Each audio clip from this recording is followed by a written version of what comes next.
Bank employees federation of Bihar का 13वां सम्मेलन IMA बहौल Patna में चल रहा है।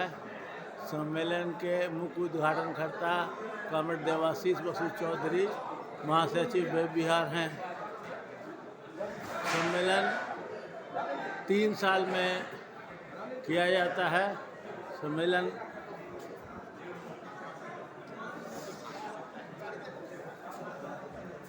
दादा जरा सा ऊपर देखिए। आप ही कॉमरेड देवाशीष बसु हैं। आप वेब बिहार वेब के महासचिव हैं।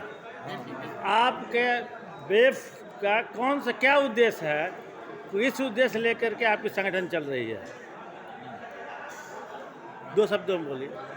क्या उद्देश्य है? हाँ, सबसे पहला उद्देश्य ये है, हाँ साल नहीं बैंक मिला है, आज के हालात में मिला केंद्र सरकार की जो पॉलिसी है, जो नीतियां है, बैठा आगे जो नीतियां देश की जनता के हित में नहीं है, इनका विरोध करना, बैंक कर्मचारी को इनके बारे में वाकिफ करना, कर्मचारी के बैंक में जो यूनियन है उनको इन पॉलिसियों के खिलाफ इकट्ठा करना।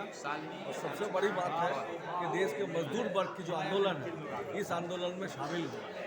यही हमारा आज बेफी का मुख्य उद्देश्य है संगठन चलाने का। अच्छा, आपका संगठन बेफी पूरे हिंदुस्तान में बैंक कर्मियों की बहुत बड़ी संख्या का प्रतिनिधित्व नहीं करता है, लेकिन क्या कारण है कि हर लोग बेफी का नाम लेता है? ये बात है कि संख्या बहुत महत्वपूर्ण है, ये बात सही है, लेकिन संख्या हर समय ताकत का परिचय नहीं होता है।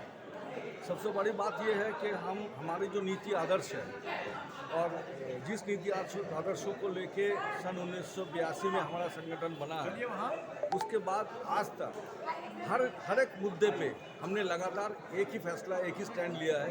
कभी एक मुद्दे पे 2 स्टैंड कभी हमने नहीं लिया। और दूसरा बात यह है कि जहाँ तक बैंक कर्मचारी का अपना बात है, इस बारे में हमने कभी किसी मुद्दे पे हमने कभी कॉम्प्रोमाइज़ नहीं किया। हम हमेशा लगातार कोशिश किए हैं कि बैंक कर्मचारी के जो लेजिटिमेट डिमांड है वो उनको मिले और उनको और तरक्की के रास्ते पे ले जाए। इसीलिए हर एक लोग, हमारे जितने भी संख्या है, बेफी से मतलब जुड़ा रहता है। बेफी के अधिवेशन में बहुत सारी महिला डेलीगेट आई हुई है। वो डैश पर आकर के अपना तस्वीर खिंचा रही है। हमें भी अवसर मिला है उनको अपने कैमरा में कैद करने का। थोड़ा नहीं थोड़ा आप मैंने सटिए तो फ्रेम में नहीं आ रहे।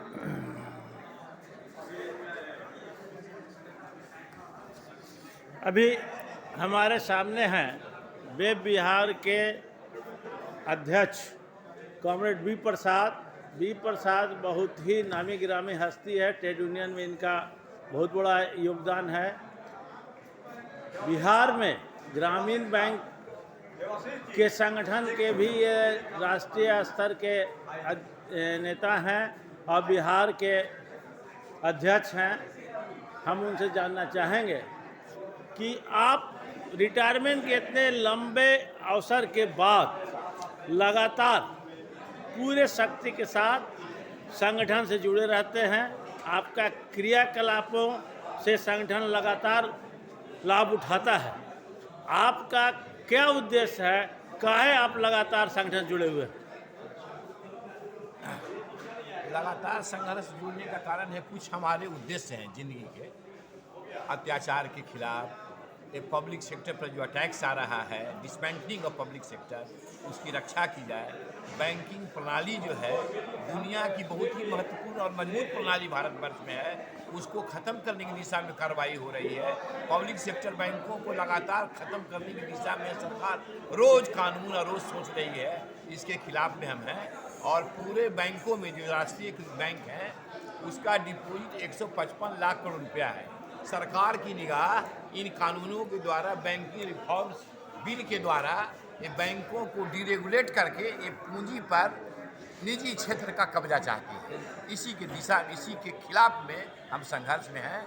और अगर जब निजी क्षेत्र में अगर बैंक चला जाएगा तो किसानों के पक्ष में नहीं होगा, मजदूरों के पक्ष में नहीं होगा, आम लोगों के पक्ष में नहीं होगा, आम लोगों का जो डिपॉजिट है सुरक्षित नहीं रहेगा, इस तरह से और महंगी बैंकिंग प्रणाली हो जाएगी। इसलिए हम हैं। हमारा संयोग है कि हमारे पास अभी बिहार के जनरल सेक्रेटरी भी उपलब्ध है। हम उनसे पूछेंगे कि आपकी संगठन बिहार किस उद्देश्य लेकर आगे चल रही है। हमारा उद्देश्य है जो भी केंद्र की मोदी सरकार है, जो पूरे तौर पर मजदूर विरोधी है, किसान विरोधी है, छात्र विरोधी है और साथ साथ जो कर्मचारी सेवारत हैं उनके विरोध में है। तो हमारा मूल उद्देश्य है कि बैंकिंग सेक्टर में जो मास बैंकिंग है, जिसको 19 जुलाई 1969 को बहुत कुर्बानियों के बाद हम लोगों ने पाया, बैंक नेशनलाइजेशन हुआ, इसकी रक्षा करने के लिए। और अभी ये जो रिसेंटली बैंक के कर्मचारियों ने 16-17 दिसंबर को 2 दिवसीय हड़ताल किया है, इसका मूल उद्देश्य था बैंकिंग लॉ अमेंडमेंट बिल जो पार्लियामेंट के इस मानसून विंटर सेशन में सरकार लाना चाहती है, इसको रद्द करे, ख़त्म करे। अदरवाइज यदि ये होने से जब बैंक निजीकरण होंगे तो निजीकरण होने के बाद ये पूरी जो मास बैंकिंग का क्लास बैंकिंग में चली जाएगी और ये होने से सस्ते दर पर सस्ती बैंकिंग नहीं रहेगी। मूल उद्देश्य हमारा। अभी हमारे अवसर मिला है इंडियन बैंक के राष्ट्रीय महासचिव साथियों से अनुरोध है कि सभा कक्ष में आ जाएं, सभा की कार्यवाही शुरू। श्री रंजन राज जी है। इनका इंडियन बैंक एक बड़ा रूप ले लिया है। पहले इंडियन बैंक की पहचान छोटे बैंक में थी, हालांकि छोटे नहीं थी, लेकिन फिर भी लोग मानते थे इंडियन बैंक छोटा है। लेकिन इनके साथ इलाहाबाद बैंक जुट गया और इसके कारण अभी एक बहुत बड़ा रूप हो गया है।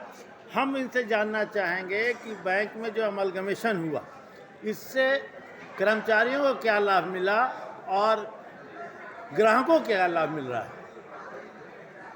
अमलगमेशन से ना कर्मचारियों को कोई लाभ मिला, ना ग्राहकों को कोई लाभ मिला, क्योंकि अभी अगर आप रिक्रूटमेंट का IBPS का लिस्ट देखेंगे पिछले साल का, तो इंडियन बैंक से कोई रिक्रूटमेंट का रिक्विजिशन नहीं दिया गया। दोनों बैंक का अलग अलग कल्चर था, अलग अलग टेक्नोलॉजी थी, जिसकी वजह से ग्राहकों को आए दिन परेशानी अभी तक हो रही है। उनका पासबुक अपडेशन, उनका KYC अपडेशन, जितना भी तरह का जो रोज़मर्रा का चीज़ है उसमें परेशानी हो रही है। तो हम लोग ये समझते हैं कि मर्जर अमलगमेशन सिर्फ एक ऐसा प्रयास है सरकार का कि बैंकों को किसी भी तरह से उसको स्लिम ट्रिम करके, कर्मचारियों की छटनी करके, शाखाओं की बंदी करके उसको इस तरह बनाया जाए प्रॉफिटेबल, लोन राइट ऑफ करके कि कोई भी बड़ा पूंजीपति इसको हाथों हाथ खरीदे। इसलिए बैंकों के अमलगमेशन का हम लोग पुरजोर विरोध करते हैं और आगे भी करते रहेंगे। धन्यवाद। आपने देखा कि बैंक अमलगमेशन की कितनी त्रुटियां आई है। यही कारण है कि बेफी और बैंक के अन्य संगठन इसका विरोध कर रहे हैं। अभी हम लोग का डेलीगेट सेशन है, डेलीगेट सेशन का तैयार है।